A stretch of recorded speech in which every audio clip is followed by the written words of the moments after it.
Today, I'm going to tell you about two of the most haunted prisons in the entire world, both of which happen to be in Australia. At the first, it's said that there's a malevolent spirit that takes over people's bodies, and I'm going to share a photo of a haunting, ghostly face that someone caught on camera there, so you're definitely going to want to stick around for that.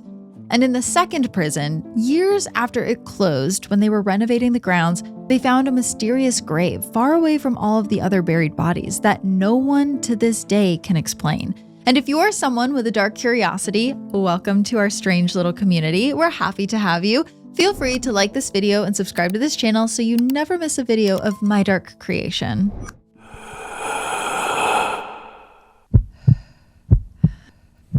It's when your heart starts pounding. On a warm day on the southern tip of Tasmania, a blogger named Leonie meandered down a path towards the crumbling remains of an abandoned prison. Her young son held her hand in his, and he kept squeezing it. Leonie could tell he was a little scared, but this was an important piece of history, she told him. This was Port Arthur. "What's that then?" her son asked and pointed out into the distance. A tiny black dot sat just beyond the coastline. It was a small island just off the coast from where the prison was, and the sight of it was enough to elicit a shudder. Crooked, lichen-colored gravestones poked out of the earth. Beneath its soil, hundreds of corpses were buried. It was what was known as the Isle of the Dead. See, Port Arthur wasn't just some bucolic historic town like Leonie had told her son. It was the site of one of the darkest prisons in Australian history, and it had once been home to thousands of exiled prisoners. And today, it was said to be very haunted, but she didn't want to tell her young son that. He was already scared enough. Leonie watched as he wandered around beside her, exploring the old buildings. But something changed in him when they got to one of the houses on the grounds, called the parsonage. The parsonage was an orange residential home that used to house the settlement's reverend back in the 1800s. Leonie didn't get a chance to see the inside, though. Her son stopped right at the entrance and refused to go any further. It was weird, but he was a kid. Kids can be fickle, except he seemed to be unsettled after that moment. His eyes filled with tears, and he kept his fists clenched at his side as they continued their tour. He wouldn't go inside any of the other buildings either. And when Leonie asked what was wrong, all he could say was that he felt angry. The thing was, her son wasn't an angry kid. The thought crossed Leonie's mind that it seemed as if something had inhabited him, taken him over almost. But no, that's a silly thought, and she shook it off. The two kept going until they got to a circular-shaped structure. The building was strikingly elegant and symmetrical, with a core central hall and a few wings branching off from that. A sign told visitors this was the separate prison, a wretched place where prisoners would be kept in almost complete isolation and often were deprived of light and sound as a form of psychological punishment. And as Leonie approached, she heard a low, guttural growl coming from behind her. It was her son.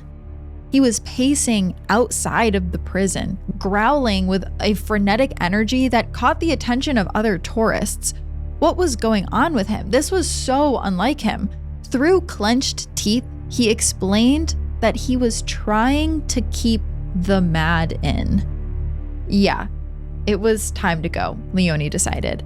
She didn't know what was happening to her son, but something was wrong.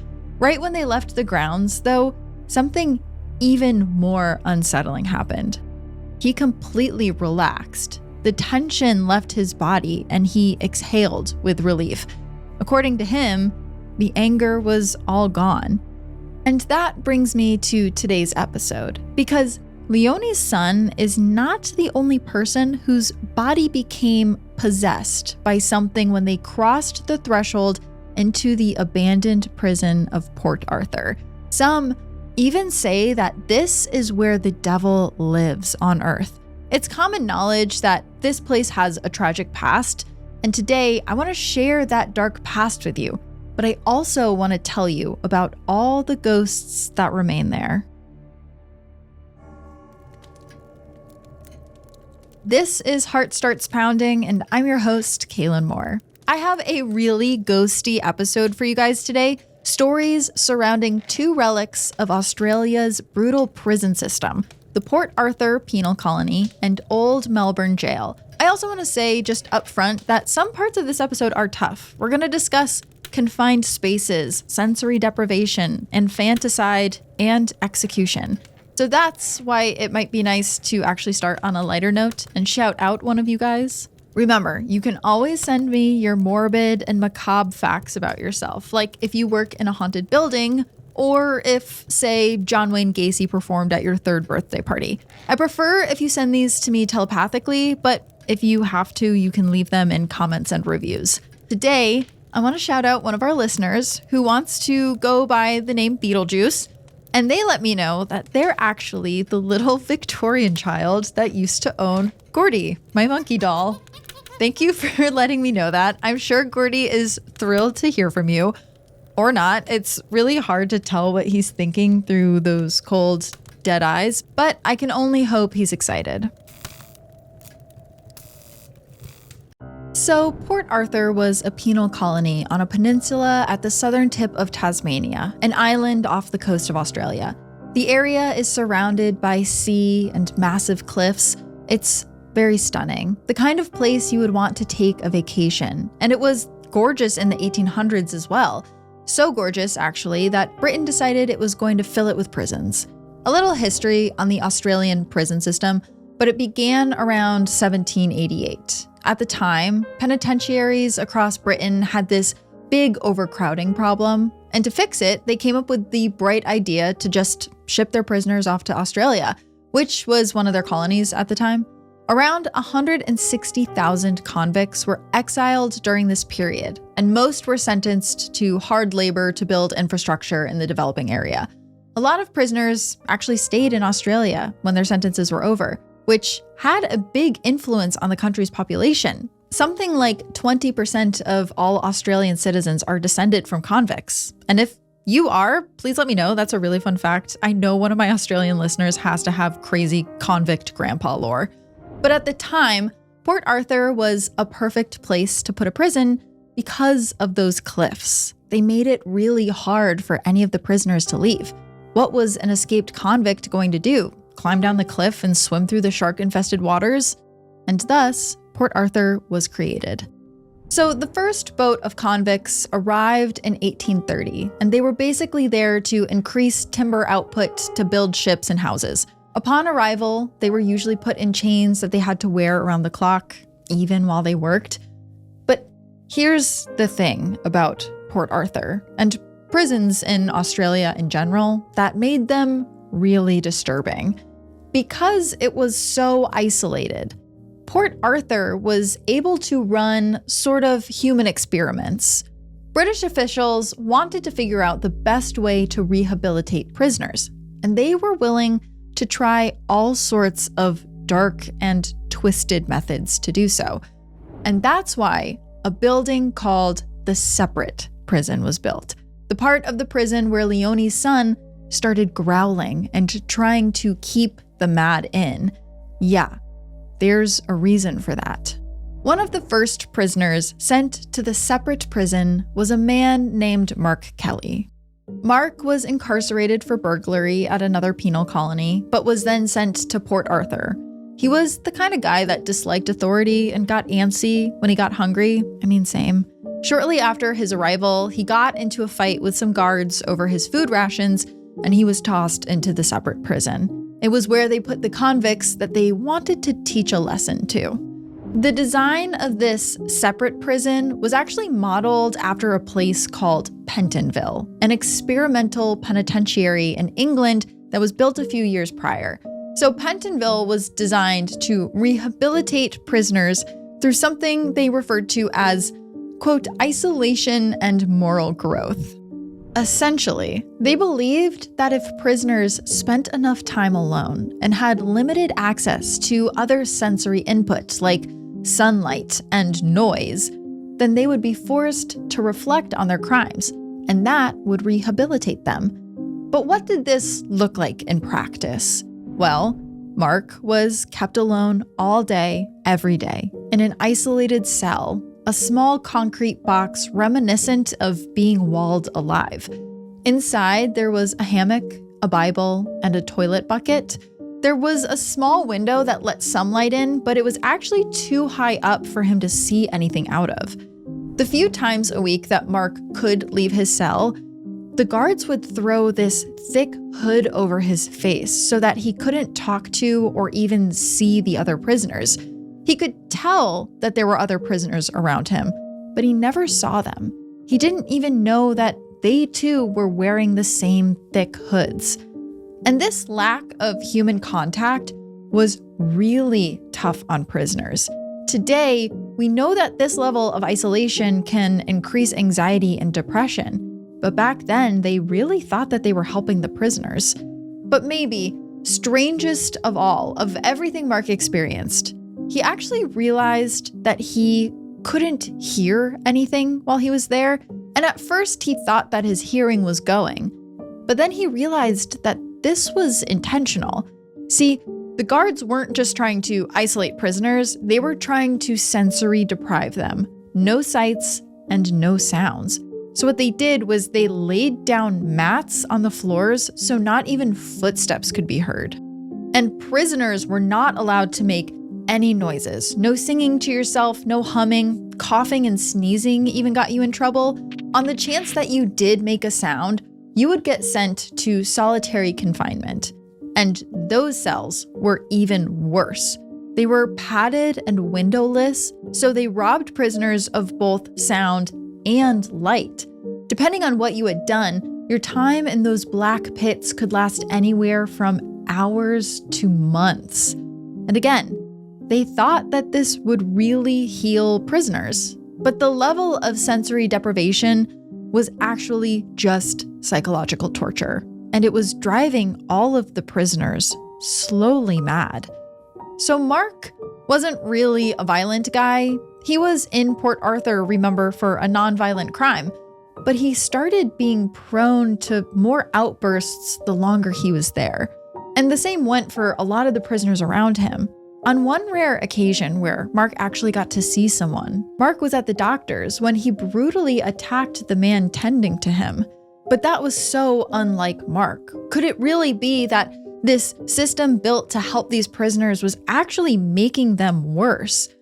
After Mark attacked the doctor, he was banished to grave digging duty over at the Isle of the Dead, the island filled with the bodies of prisoners who died at Port Arthur.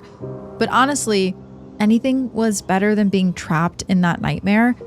There on the island, he spent all day alone, digging graves for the men that he had never even seen the faces of.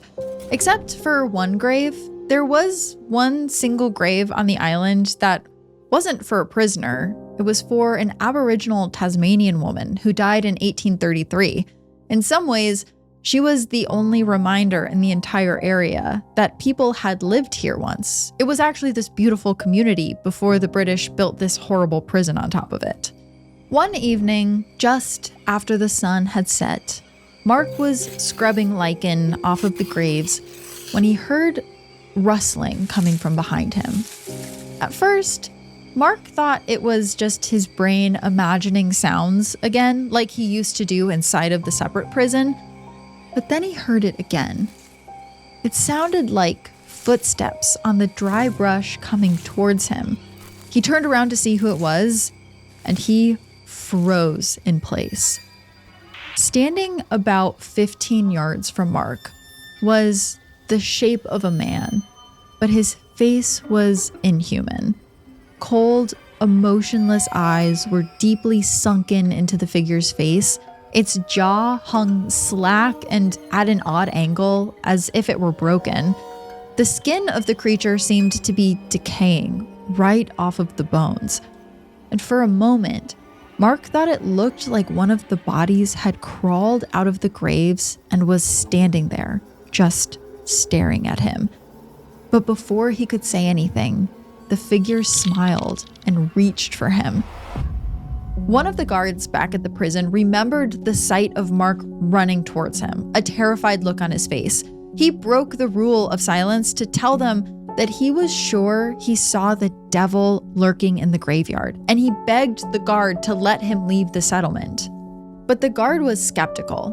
Could it have been the months of isolation that broke his mental psyche? Or was it that the devil really did stalk the grounds of a place as horrid as Port Arthur? Well, it seemed like officials at the prison thought it was his deteriorating mental state. It was so common for prisoners to go mad at Port Arthur that an insane asylum was built next door in 1867. Prisoners with depression or who otherwise were deemed mentally unwell were sent there. Mark, however, was not allowed to go to the mental asylum. They needed him to work on the graves, and they forced him to go back to the cemetery, where each day he would dig graves while the figure stood and watched. A crooked smile splashed across his decaying face, and it wasn't long before Mark was the one being placed in a grave. So, over the years, it has been suggested by some that Mark didn't go mad, that he really did see the devil out there on the Isle of the Dead, and that a malevolent force is still on the grounds today. Port Arthur eventually closed in 1877. Britain stopped shipping off their convicts years earlier, and the decrease in population put a damper on the settlement's work production. Eventually, it couldn't sustain itself any longer, and after its closure, the area was broken up and sold off in pieces, and the town was renamed Carnarvon. But this story makes me wonder, what took over Leonie's son? Some believe that he was possessed by the same madness that had possessed the men who once lived at Port Arthur. But others believe that it really was the devil. Let me tell you about a few other ghostly encounters from the closed prison, though, and I want to see if you can make sense of what's lurking there. Today, Port Arthur is open for ghost tours, and if you go visit, you can basically expect to have a paranormal experience. Most people who go will say they hear things like muffled footsteps or disembodied cries from the depths of some of the abandoned buildings. You can walk down the halls of separate prison, down the cement corridor, past the individual cell blocks, where you may hear the faint sound of footsteps pacing back and forth. You may even hear a scream coming from the other side of the hall, reminiscent of a prisoner who just hit their breaking point and was about to be carted off to the insane asylum next door. But it's not really the sounds that most people are afraid of. Sometimes it's what they see that keeps them up at night. There was one Reddit user who snapped a photo of the prison entrance in the dead of night. The photo is dark. You can kind of see the front window of the building in it, and there's a light coming from an alleyway that sort of illuminates the side of the building. But it's really hard to tell what you're even looking at. It wasn't until the user decided to brighten the photo that they really saw what was lurking there. In the enhanced version of the photo, the building comes into full view, but there's still areas of total darkness in the corners. And in one of those areas, off to the side, coming out of the shadow next to the building, was a haunting, pale face. And it is unmistakable. You can see the outline of a nose and lips, and clearly see one wide eye staring straight at the camera. The other eye is hidden in darkness. It's honestly one of the eeriest photos from someone claiming to have proof of the supernatural that I've ever seen. And that's just the entrance of the building. Inside of Port Arthur, two areas tend to be the most haunted. The first, of course, is the separate prison. One night, a World War II veteran was taking a tour. He walked through the dark corridors, listening to the guide wax poetic about footsteps and shadowy figures and whatnot, when all of a sudden, the vet split off from the rest of the group. Alone, he drifted towards a cell. It was shockingly small. Hard to believe that anyone could live there for a night, let alone weeks or months on end. To get a better look, the veteran stepped inside, and as soon as he did, a jolt of despair shot through him, making his vision swim. He swayed on the verge of passing out. His legs went weak, and he crumpled to the ground, frozen in place as horror ripped through his bones. All he could do was pull his knees to his chest and wait for help to arrive. The guide later found him that way. And once again, it was like he was being overtaken by something. Like the madness that Leonie's son was trying to keep away was also overpowering him. And that, to me, is what is so scary about Port Arthur. Yes, it's creepy to hear footsteps coming down a corridor or to see a figure out of the corner of your eye, but it's the amount of people who feel like they've been hijacked by something evil or mad that really scares me. It's one thing if the haunting is happening outside of you, but what happens when it's coming from inside? And that brings me to the second most haunted area of Port Arthur, the parsonage. So the parsonage was where the Reverend lived. And remember, Leonie's son couldn't even go inside. He just stayed outside pacing. That leads me to believe that whatever is happening inside of that house is evil. During restoration efforts in the 1980s, a building team of 3 were staying at the parsonage. And during their stay, they mentioned that they would hear banging noises coming from the roof, but they couldn't figure out what was making the sound. One night, one of the workers was headed to his room after a long day, probably excited to flop onto his bed and rest, but someone was already in there. It was a woman. The man looked straight at her, but the edges of her outline were blurred, like someone had run over her with an eraser. She had a gaunt, pale face that was obscured by a shadow. Honestly, she sounds a lot like the image that the Redditor caught on camera. Before he could scream, the air in the room turned ice cold and the curtains flew up. And after that, it seemed like she was gone. Then, one night, another builder was asleep when a bad feeling woke him up. Something was pressing on his chest so hard he couldn't breathe. His eyes shot open as he felt a pair of invisible hands wrap around his throat and squeeze. He thrashed, trying to get the unseen thing off of him. And he must have managed to scream because his coworkers ran into the room to see him flailing around. They tried to help him, but they couldn't see what was hurting him, and he couldn't either. All he knew was that it was squeezing the life out of him second by second, until it just let go. People have long speculated who the entities inside of Port Arthur are, especially the woman, but no one is for sure. Some have suggested that she might be the ghost of the lone Aboriginal woman buried on the Isle of the Dead, refusing to leave, though she and her people were forced out 200 years ago.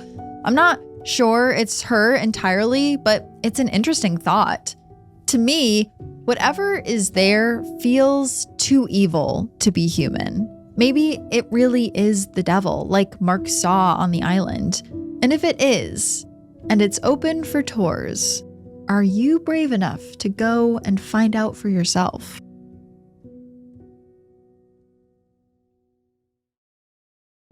Next, I want to take you up to Melbourne, to the Old Melbourne Gaol, also said to be one of the most haunted places in all of Australia. To start, let me tell you a story. So it was near the end of a long shift for one of the guides at the museum inside of Old Melbourne Gaol. You know, that part of the day when the finish line is close, but there's still far too much time left, so the minutes feel like they're ticking by at a snail's pace. The guide was hovering by the entrance when a woman approached. She was interested in the jail, or morbidly intrigued is probably a better way to say it. She thought that the place was creepy, maybe because she was extra sensitive to old places. She was a psychic, she told him. Right. So the jail was over 100 years old, and there was no shortage of supernatural stories about the place. It definitely attracted a lot of people like this woman. And maybe on another afternoon, this statement would have generated an eye roll from the guide. But today, it gave him an idea.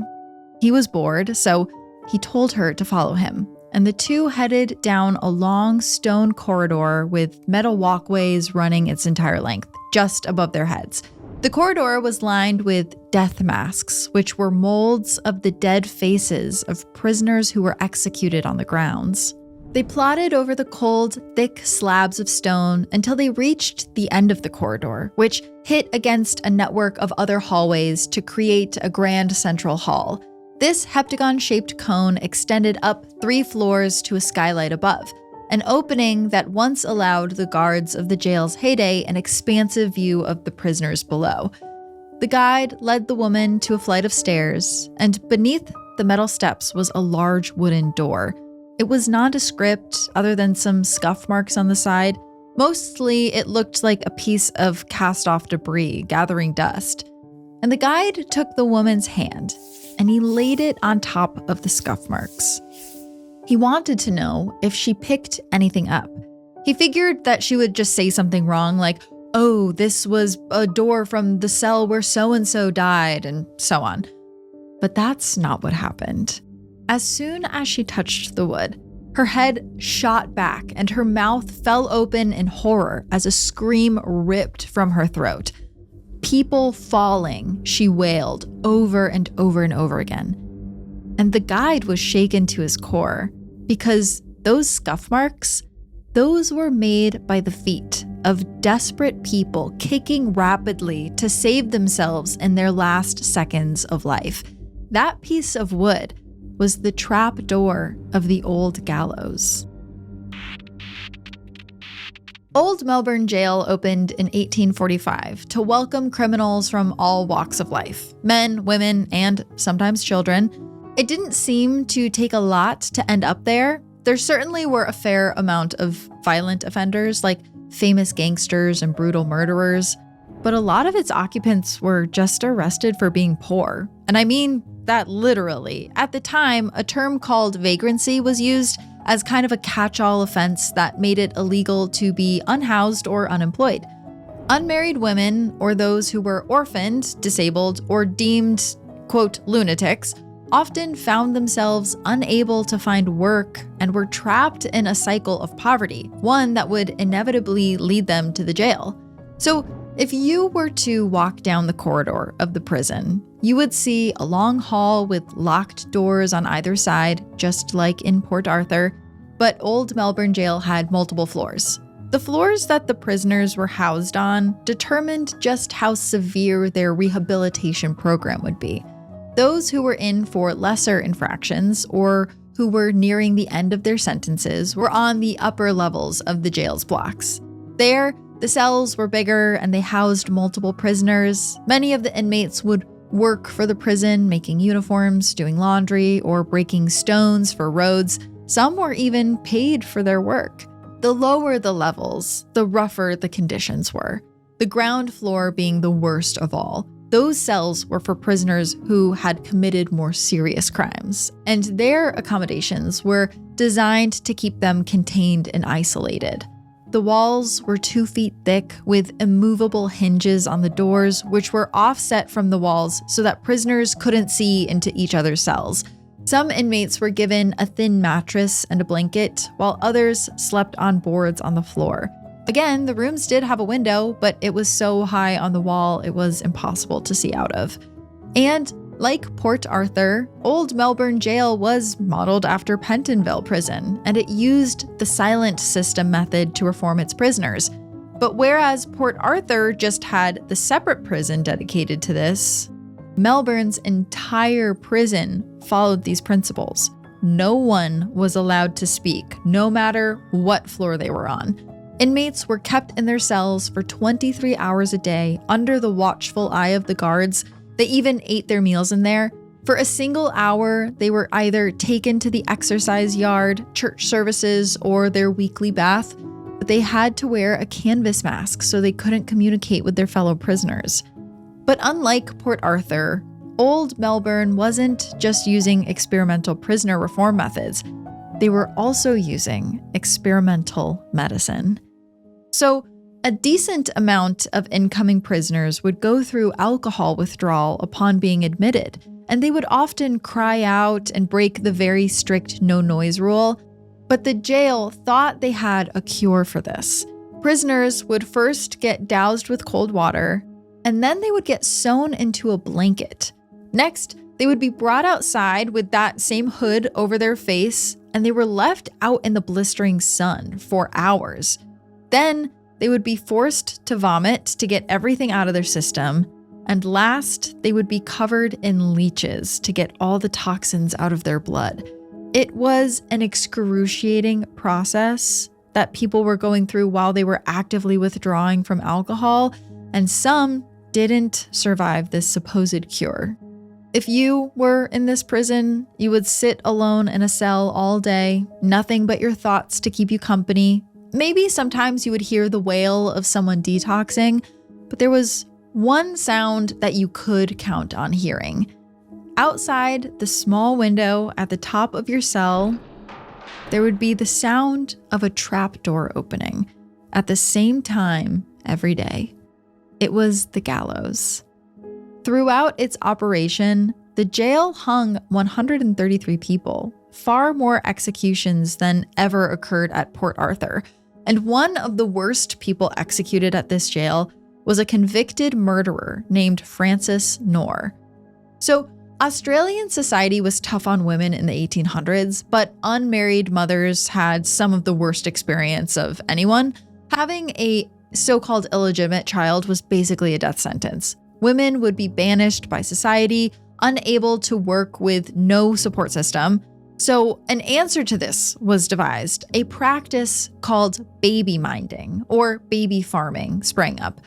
Basically, single pregnant women would pay someone else to raise their babies until they were older, and then the child could go back to the mother under the guise of being a niece or nephew. It was kind of a fix for those who could afford it, but it could also be really dangerous. Children separated from their mothers were at risk of malnutrition, and sadly, many were mistreated or neglected by those who were supposed to be taking care of them. And that's where Frances Knorr came in.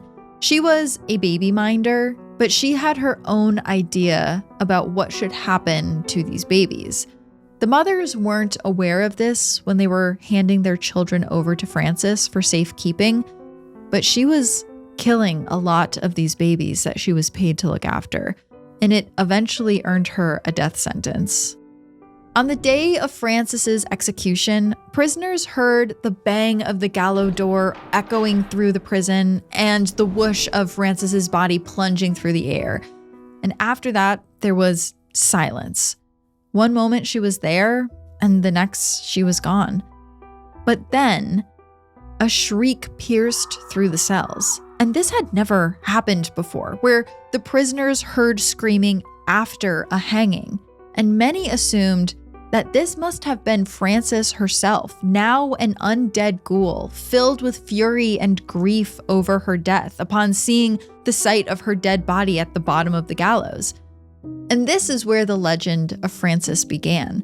Her ghost haunted the prison, and inmates swore they could hear her wailing at night, screaming at the sight of her crumpled body.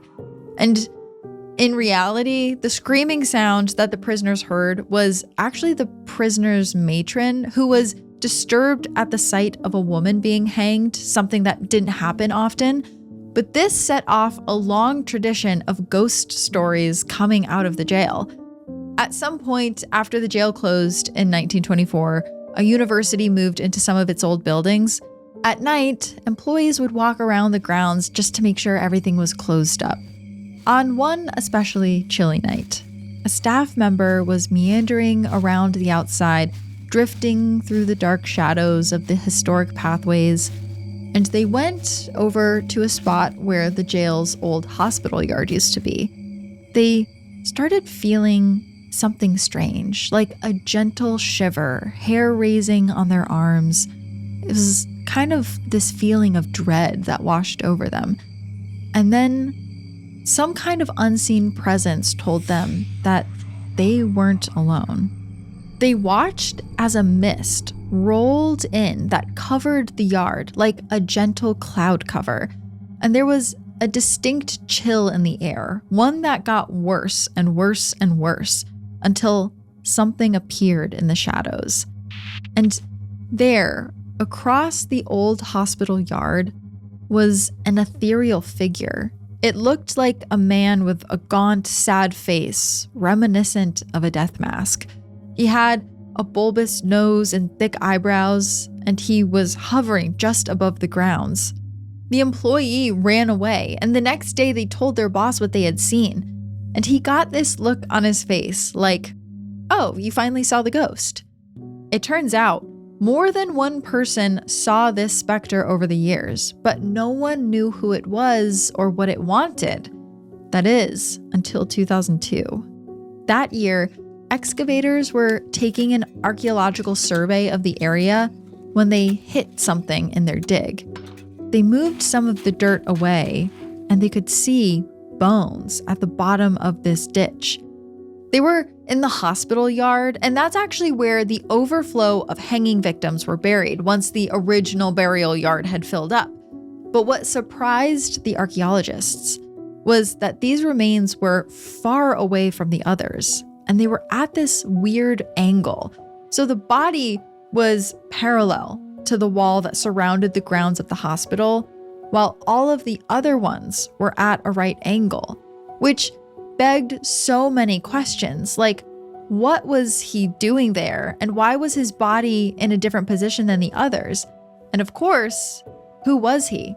Well, one of the employees who saw the specter was going through old hospital records one day when they saw a drawing that they recognized. It was of a man with the same bulbous nose and thick eyebrows as the specter that had been floating in the yard, and underneath the drawing was a name: Arthur Oldring, a convict executed at Melbourne Gaol after murdering a woman and her daughter. The only thing they could never figure out was why he was buried so far away from the other prisoners, and why at such a strange angle. After he was found, Arthur's body was actually reburied in another cemetery, and once he was moved, no one saw that mysterious, misty figure ever again. Maybe Arthur found some kind of peace by being reburied, though the jury's out on if he actually deserved it. But his removal didn't mean that the jail was cleared of its restless spirits. Not even close. On a typical day at the jail's museum, a visitor arrived, excited to dig into its history. He walked all over the cell block, reading every plaque, soaking it all in. He had been there for hours when he got to cell 17. It was on the jail's middle level, far in a back corner at the end of a walkway, and it had a thick door and an even thicker entryway. The man peered inside, noting the window on the wall, the cracked yellow paint that exposed the stone and cement mixture beneath it, and he was about to step in for another look when he realized he couldn't. Something was stopping him, like two hands had pressed against his chest, barring his entry. He tried 2, 3, 4 times, but he couldn't get in. Something wasn't letting him into that cell. And this comes up a lot with cell 17. Reports from visitors and guides range from changes in temperatures and strange smells to invisible hands physically pushing them out of the cell. That usually only happens with men, though, while women are actually allowed into the cell, but when they're in there, they're attacked by an unseen force. Some people say they've seen an apparition lingering in front of its door, and one student actually claimed that the cell was crowded with people when he walked by, when in reality it was totally empty. In 2003, a group of ghost hunters claimed they recorded a woman's voice saying, "Help," and then, "Get out." No one knows what happened in that cell that might have caused this anguish, but the jail has been closed for 100 years now, and cell 17's spirit does not seem to be going anywhere. It's resilient, you could say, just like the prisoners that lived there were. You had to be, to spend hours and months and years locked up in a dark, quiet space with only your thoughts to keep you company. And come to think of it, maybe the ghosts of the jail appear to us for a different reason than bitterness or retribution. Maybe after being deprived of human connection in one life, they're just grateful to share a moment with another soul. And so, I ask all of you this. The tours are open for both of these places, and are you brave enough to go keep them company? Well, that's all I have for you today. I'm sure our local ghost Jinx loved hearing tales of other ghosts. Join us next week for a story of a serial killer dentist. If you're already scared of going to the dentist, you just wait. I'll catch you here next time. And until then, stay curious. Ooh.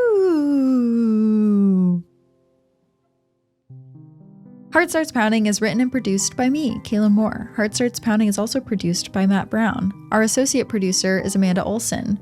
Additional research and writing by Kate Murdoch. Sound design and mix by Peachtree Sound. Special thanks to Travis Dunlap, Grayson Jernigan, the team at WME, and Ben Jaffe. Have a heart-pounding story or a case request? Check out heartstartspounding.com. You can listen to Heart Starts Pounding anywhere you get your podcasts, including the free Odyssey app.